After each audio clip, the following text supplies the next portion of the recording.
In today's video, we're going to be taking a look at a chart that no one has discussed before. This chart answers a very important question.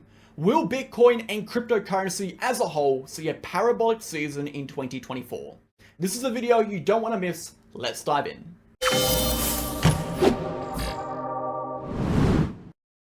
Okay, MegaWhale team, welcome back to the channel. Thank you for tuning in. I hope you're all having a fantastic day today. In today's video, we're going to be taking a look at the macro and the short-term price action, answering some very important questions. Are we still going to see a parabolic move for Bitcoin and altcoins? When will the top likely be in? How is the short-term price action developing? Will we see a short-term correction? And what are the key levels you need to be paying attention to across a multitude of charts and timeframes? Before we do get into it, smash that like button, hit that comment button, and subscribe to the channel. We post daily videos of Bitcoin focusing on the facts, the data, the technical, and the structural information. No hype, no BS, no emotion, pure raw TA. If that is the kind of content you are interested in, join us on Telegram. It is the first link down below. You will get access to charts, updates,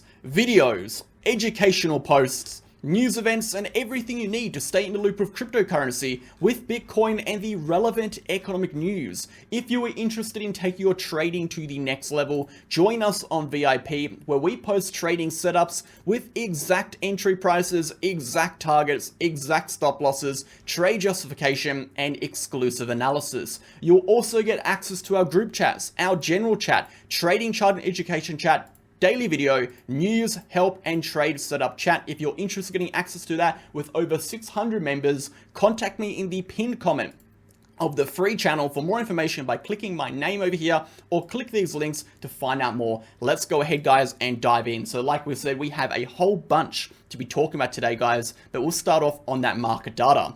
24-hour volume is up 102% at 136 billion. So a pretty big increase there over the last 24 hours. Liquidations up 281%, sitting just shy of 207 million. Of the 207 million in liquidations, 125 have come from long and 80 million have come from short positions. Taking a very brief look at the last 24 hours of price action, we can see a very explosive move for Bitcoin from those low ranges of 60,000 up to around 63,400. And we discussed this over the last coming days, or should I say the last prior days. We talked about how Bitcoin was likely priming for an explosive move upward to this upper level of resistance, as we did have a low volume resistance range on the right hand side as represented by our VIPV, which if were to be filled, it would result in a volatile and fast move up to our next area of prior support, which was our current resistance. And we have seen that move play out, so congratulations if you followed along. We saw a very violent move upwards, which again was very profitable. Moving over to the broader markets, we'll come back and discuss what is happening next and what to expect in a moment. So moving over to the DXY, we can see the DXY is sitting at that high time frame area of support. Still, this is going to be our yearly level of support, which spans back from November 2023. We can see that a breakdown of this level will be bullish for risk assets, which would result in a move to this 103k support, whereas a break of 106 would be bearish for risk assets, again resulting in a continuation to 108. Between where we currently are and our local high resistance is going to be our decision zone. This is a zone of neutrality where we're going to be pushing sideways, determining whether or not we have that directional breakdown or a directional break upwards. What will impact the directional continuation is going to be our upcoming economic news, specifically CPI data. And this CPI data release is going to be very important as a consequence of the tone set in the prior Federal Reserve interest rate meeting. That tone was a tone of uncertainty pushed by Jerome Powell as a consequence of inflation rising more aggressively than anticipated. This uncertainty developed around the fact that we could see again future interest rate reductions being delayed more than expected, which has resulted in the market being more risk on recently, and more hesitant to upward moves before we get the inflation data. If we do see inflation data come out positive, which will be bullish, again, we're going to see the markets likely respond very healthily. We're going to see a rally upwards as, again, that uncertainty surrounding future interest rates could be lifted, as there is only uncertainty surrounding that as a consequence of the rising inflation. So if the problem is solved, which is rising inflation, then we are likely going to see a move towards future interest rate reductions, which will push systematic risk down in the market and push asset prices upward. However, if we do see inflation come out negative, we see it come out bearish, we could see that uncertainty build up more and more, the potential increase for future interest rate hikes increase again, and we could see the market correct in anticipation of a more bearish future. These are things to be paying attention to. Inflation data comes out in 24 hours by the time you're watching this video, so pay attention to that. Moving over, S&P 500, Dow Jones, both these markets looking very, very stable, very, very equal. Again, while we remain above our high time frame area support of 5,000, we are expecting macro continuations upwards. That is all you need to know. It is literally as simple as that. The trigger for that macro continuation upward, okay, is going to be that prior local high. A break of that prior local high, expect an explosive directional continuation upward. Until then, we are sitting between a high time frame area of support and a high time frame area of resistance. This is a bullish trigger and this is a bearish trigger, meaning a break below 5,000 on the weekly will trigger a downtrend to continue towards our 2021 high points. That would result in a high time frame downtrend. Until then, we are in that decision zone still. The same goes for the Dow Jones again, guys. Between our areas of high time frame support and resistance, we have got our bullish trigger points and our bearish trigger points. We are in the decision zone. A break of the bullish trigger results in a macro continuation. A break of the bearish trigger results in a high time frame continuation towards our prior support. Keep it simple. We don't need to overcomplicate it. Let's just watch those key levels. Enough about that. A quick word from BitGet and BingX, and we'll jump over into Bitcoin. I wanted to briefly interrupt today's video to discuss the two exchanges we use on this channel, BitGet and BingX. So which exchange should you sign up to? If you look to the right hand side of the screen, you're going to see the list of differences in relation to KYC requirements and the countries these exchanges offer services to. The first link down below being the BitGet link, and the second link down below being the BingX link. No matter which link you sign up to, you're going to get up to 15% discounts on your trading fees, up to $5,000 in trading rewards, and of course, you'll get access to every single MegaWhale exclusive bonus campaign we run on these exchanges. Alongside that, BitGet and BingX are incredibly similar. They are both ranked top 10 in terms of trading volume. They both have extensive liquidity pools and market pairs offering up to 125x leverage. And most importantly, they both offer protection funds for their users to protect you against any third-party hacks. So get started now and support the channel by clicking the links below. Thanks for listening.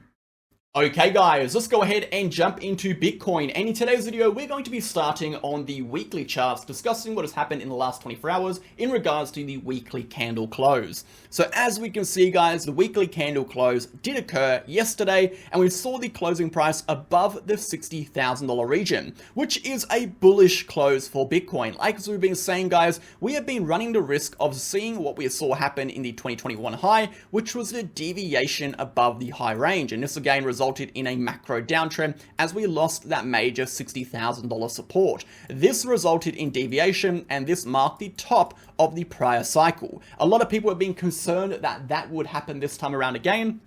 But until we do see a weekly candle close under 60,000, we have not marked this as deviation from the high point. What we have seen at the moment is still going to be a classic support resistance flip, which is a bullish indication that $60,000 has now actually flipped as a support, and we are likely going to see a continuation on the macro upwards, potentially into the parabolic phase, which will be discussed later in today's video. So over on the weekly chart, we have seen a very, very bullish weekly candle, and it will remain bullish provided the weekly is able to sustain above that 60,000 point. Moving over to the total market cap, we can see here, guys, on the total cryptocurrency market cap, we have also seen a very bullish weekly candle close, very similar to what has happened on Bitcoin. We have remained above that yearly level of resistance, which is now going to be a support level, as we have actually completed a support resistance flip, again indicating a nice bullish retest of what once was a prior major area of yearly resistance. This is going to again facilitate a macro continuation upwards, provided we remain above here as support, again establishing a nice base of support for a macro continuation. Overall, the weekly candle close was fantastic. Let's go ahead now and jump over to Bitcoin short term, and then expand now to the macro, talking about the bull run, talking about the parabolic phase, talking about altcoins, all of the good stuff. So let's jump over to the short-term price action. A very quick summary again of what has happened in the last 24 hours. We did see a nice strong break toward the upside. That upside break did take us to these local high points, the recent high points at 63,500. As you can see, we have come up to retest this local high, and we have failed to break above it as of right now, indicating we have got, again, a failure to break this high, and we are looking for a break over this high to break out of this high point. Again, what we can see over here is still going to be a general structural downtrend, as we have not broken through this lower high. We've got a lower high here, we've got a lower high here, and this is going to be our initial high point. We do need to break above this lower high for Bitcoin to show significant strength in regards of a reversal developing. So if you do want to see that continuation upwards into that $67,000 region, the next obstacle for Bitcoin is going to be this prior lower high point at around $63,200 to $63,500. On the short-term time frame, what we can see is, as of right now, we are rejecting from that point. We do have our POC resistance right above us, and Bitcoin is starting to show signs of losing steam. If we do zoom back down onto the short term, we can see we have established this area at 61,200 to 61,500 now as an area of support. So if we do see any sort of short-term corrections over here, this is still going to be an ideal area for a bounce before a continuation upwards. If we go down to a very small time frame, we can see again the price action has been chopping mostly sideways now for the last 12 hours. We do have a very slight uptrend as represented by this uptrending diagonal trend line. This is a level we do want to remain above. If we are able to sustain above this level, we could potentially see a continuation upwards, as we are developing a short-term ascending triangle structure. And as we know, ascending triangle structures are bullish patterns. So on the short term, yes, we are rejecting from these prior high points, but we are developing a bullish structural pattern on the short term, which if we were to break upwards, will validate a break over that local high, which is going to be that lower high point, and a directional continuation upwards for Bitcoin. However, if we fail to break above and we break below this local uptrend first, we could see the price drop back into this low volume resistance range toward the downside, which will result in a retest of that 106.5 area, guys. So we are watching for the short-term correction. We are watching for the short-term rally. This is not the time to be making too many decisions. Again, if you look at back how I've been trading it, we took our entries down over here. We took our profits back over here. We're not personally trading right now. We are more or less observing what will happen on the short term and then reacting. Sometimes the game of trading is to observe and react rather than to jump in and predict. You're not always having to front run the market. Sometimes let the market show you where it's going to go and simply jump on the train. So what are we looking at here, guys? Again, on the higher time frame, we did have this downtrending diagonal resistance. We have now broken out of that downtrending diagonal resistance. We had a strong breakout. Okay, so again, we do have an area of confluence between that 61,500 level and that downtrend as a potential reversal retest point if we do see that downtrend continue. If we are going to again expand this into a parallel channel, we can go ahead and measure the width of this channel and apply that to the breakout point of the price action to get a measured move for a rally toward the upside. That is going to take us to this $65,000 region. Again, indicating if we do break up through this level of local resistance at the local high, the next directional continuation point is going to be a strong move upwards, likely up to that $67,000 region, the $67,000 region being that mid-level or area of prior resistance, which we do need to break above to see a bullish continuation to our range high. So for the bullish case scenario, again, on the short term, we need to break over that local 63.5K region. That is likely going to result in an uptrend to develop into the $67,000 region, where we will meet our midline resistance of our macro 2-month consolidation. A break of that midline resistance will likely result in a continuation to the 74K region, which is the range high, and thus a break of that region, a macro continuation into the parabolic season for Bitcoin. On the downside, guys, there is still downside risk, and we've been saying this the entire time.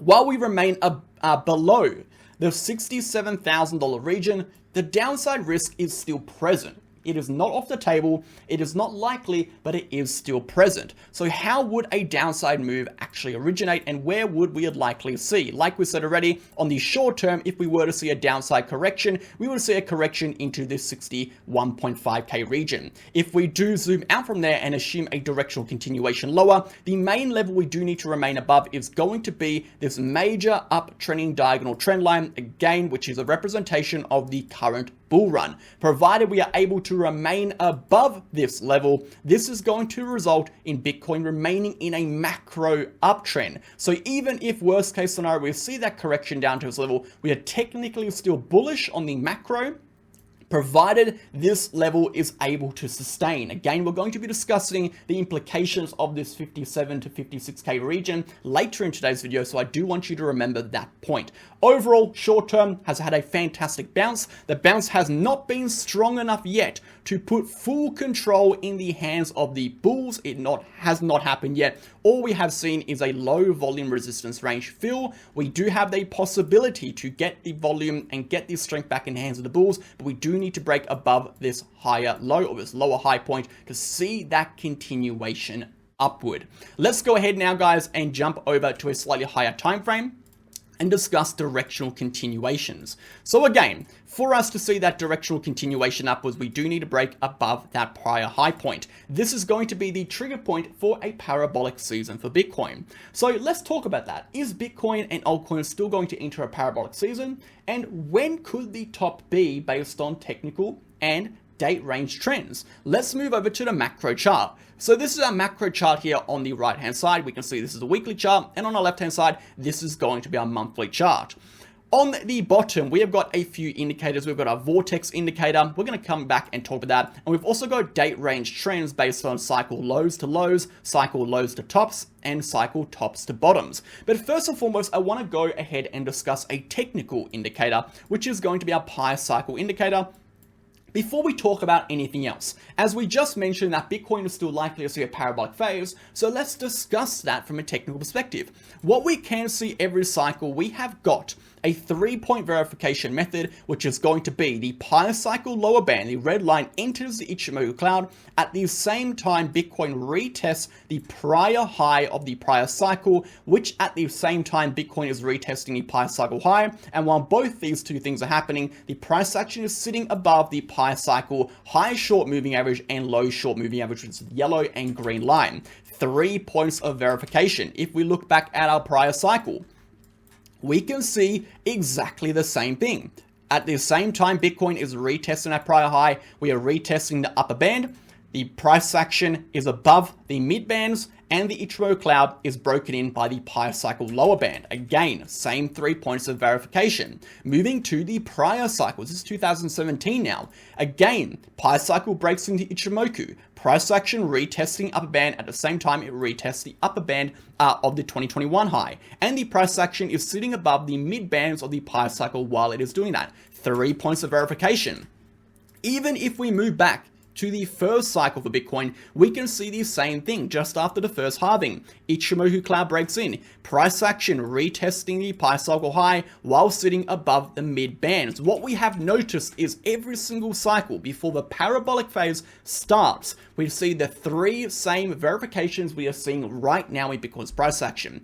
Alongside this, This is indicating that Bitcoin is in a position that could facilitate a similar movement that we have seen in the past. Where will Bitcoin go in terms of price is more uncertain, but will Bitcoin go up? At the moment, that is more certain. So if we take a look at the prior price action, what we can notice is from the point of which the lower band breaks into the Ichimoku cloud, we remain above the mid bands the entire way up until we break down and create the pi cycle high, which is a classical top of this cycle. This is a very important point because what it does tell us, and this has been consistent in every single cycle, from the point of which the lower band breaks the Ichimoku cloud, we do remain above the midlines. So what we are seeing here is we would assume the price action remaining above the midlines until we create a classical pi cycle top point. And that brings us to our Vortex indicator. What we can see, guys, is every single time the Vortex indicator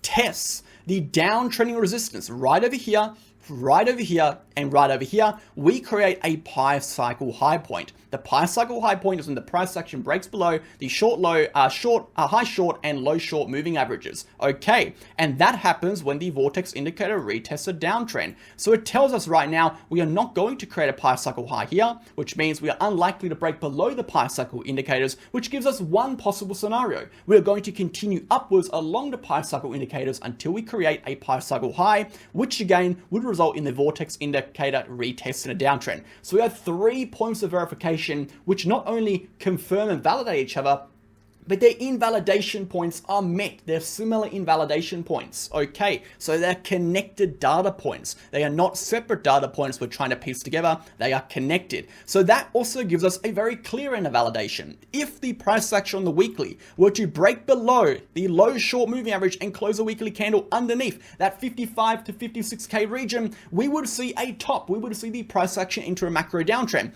And that brings us back to this chart. Where is that uptrend? That uptrend, once again, guys, matches that same point, the 55 to 56K region. If we were to break down here, we enter a macro downtrend. So again, everything is telling us the same thing. Expect a macro continuation upwards through this resistance into a parabolic season, provided the uptrend holds. The next question tells us, well, when is the top happening? Let's take a look at price cycles. What we can see over here is every single time we close a monthly candle above the dotted trend line. The dotted trend line is the dead cat bounce high of the price cycle.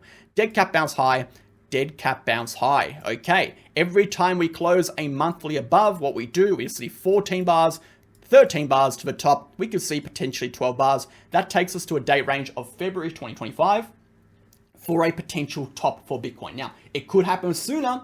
Absolutely, it could happen sooner. It could happen later. But according to this chart, it is a general theory. It is a general guide. We could potentially be seeing a top for Bitcoin and around February 2025. If we look at a traditional market sense, this would be an incorrect view. From a traditional perspective of a traditional cycle, we would only be expecting a top for Bitcoin at around October 6th, 2025, according to the 204 bar theory, which is there is 204 bars, which is 1,428 days from cycle lows to cycle tops. Okay, this theory is more or less going to become redundant at some point, as a 4-year cycle is going to become redundant at some point in terms of date range trends. But if we were to see a traditional theory cycle play out, which is very unlikely at this point, that is when we'd be expecting a potential top for Bitcoin. I'm going to leave the video there, guys. Thank you for tuning in. I hope you have a fantastic day. I hope that was very informative and shed some light on the short term and the macro. With that being said, I'll catch you guys in Thursday's video. See you then.